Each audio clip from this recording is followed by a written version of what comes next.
আমাদের সাথে আন্দোলনে ছিলেন, তিনি এই জাতীয়বাদী নাগরিক প্রজন্ম দলের একজন বিশিষ্ট নেতা।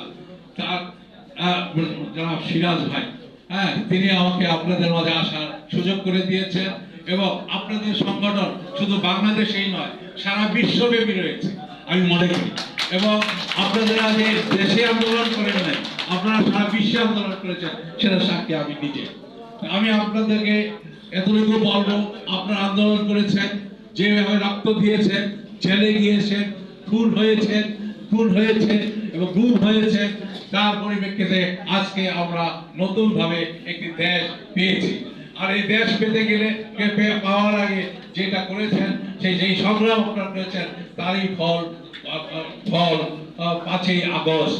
আমাদের ছেলেরা, আমাদের মেয়েরা, আমরা, আপনারা ভাইরা আজকে যে আন্দোলন করেছিলেন, ছাত্র জনতা, সেই ছাত্র জনতার আন্দোলন, সেই আমাদের আন্দোলনের ফসল ছাত্র জনতা আজকে ভোগ করছে। এবং আমি বলতে চাই, যারা আজকে এই আন্দোলন করছেন করেন, সেখানে কিন্তু আমাদেরই ছেলে মেয়েরা অন্তর্ভুক্ত, আমরাই অন্তর্ভুক্ত।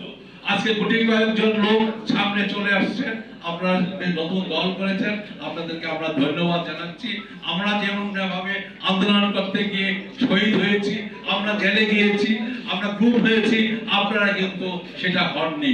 আমরা স্বৈরাচারী সরকারের আন্দোলন কি আপনারা ওইভাবে উপভোগ করেননি, আমরা করেছি।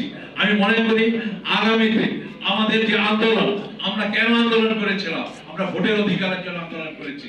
আমরা কেন আন্দোলন করেছিলাম?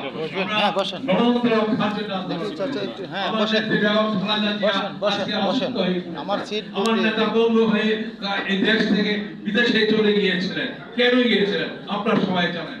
আমরা এই আন্দোলন আমরা চালিয়ে যাব যতদিন পর্যন্ত গণ